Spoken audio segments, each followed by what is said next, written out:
Hi, in this tutorial we're going to look at how to create a dependent drop-down list. Before creating a dependent drop-down list, let's first understand what is a dependent drop-down list. So here under the state, I have a drop-down which has three states: Pondicherry, Meghalaya and Goa. If I select any of the states, I'm going to get the list of cities which belongs to the state I've selected. So here I have cities which belonging to Pondicherry. So these cities belongs to Pondicherry. So now if I change my state from Pondicherry to Meghalaya, my cities will automatically change, and now I will have list of cities which belongs to Meghalaya. And if I change it to Goa, then I'll have the list of cities which belongs to Goa. So this type of a drop-down is called as a dependent drop-down list. So let's create a dependent drop-down list. To create a dependent drop-down list, I'm going to select this cell B13 and then I'm going to this data tab. Under data tab, I'm going to click on the data validation. So once I click on the data validation, a dialog box appeared with settings, an input message and error alert. We'll look at it one by one. First, the settings. So under this allow, I'm going to click on list, and now under my source, I'm going to put an equal to sign and select my three states: Pondicherry, Meghalaya and Goa, and then click OK. So once I click OK, a drop down menu is created. I can select my states. Here you can also add a comment section so that whenever user navigates to this cell, a comment will appear saying that please select from the drop down list. To do that, I'm going to the data validation again, and now I'm going to the second tab, that's input message. I'm going to give a title as selection, and my input message will be please select from the drop down menu or drop down list.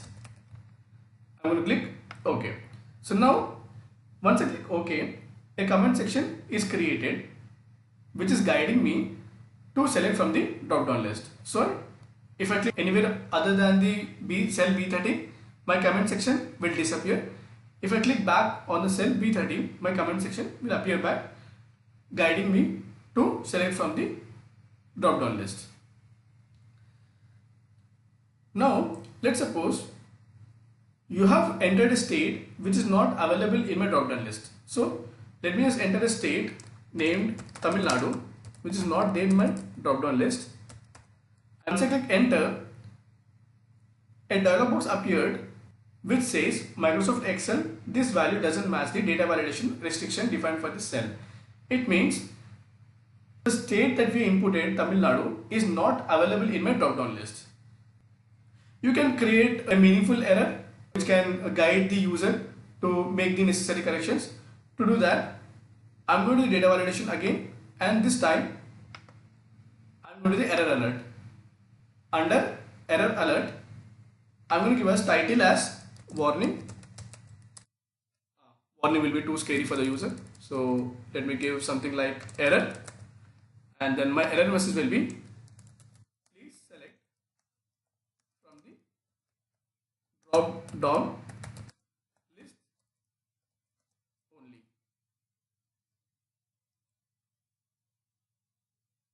and then I click OK. So now if I enter Tamil Nadu out here,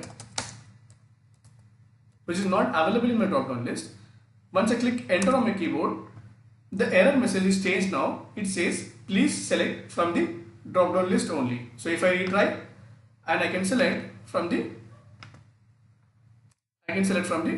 drop down lists. Now if you observe, whenever I am changing my state, my heading out here is changing. So how did I do that? I've just put an equal to sign. Whenever you put an equal to sign, this becomes a formula. So I'm going to type a text, that is cities in, and put in a double apostrophe sign, because all the text in a formula should be having a double apostrophe sign. And I'm going to join my text with the state by using an ampersand, and then click enter. So now whenever I change my state, my heading will also change. So now let's create a dependent drop-down list. So before creating a dependent drop-down list, you need to create some name ranges. So let's look at them. So here I'm going to select these cities which belongs to Pondicherry. So this group of cells is called a range. So I'm going to give this range a name from the name box out here.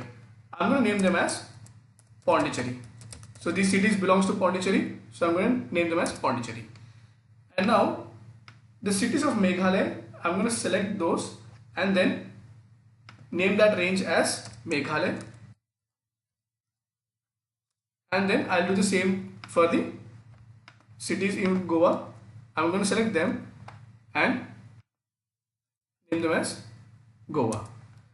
So now let me cross check. So if I selected Meghalaya, my list of cities of Meghalaya should get highlighted. That's perfect.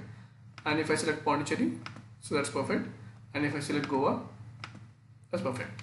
Okay. So now after creating name ranges, I'm going to go back to data validation again. Under this data tab, I'm going to click on data validation. Now in settings, I'm going to select the list because we are creating a list of cities. Now here under the source, I'm going to input a formula called indirect. Indirect is a reference function. So I'm going to give a reference to this function.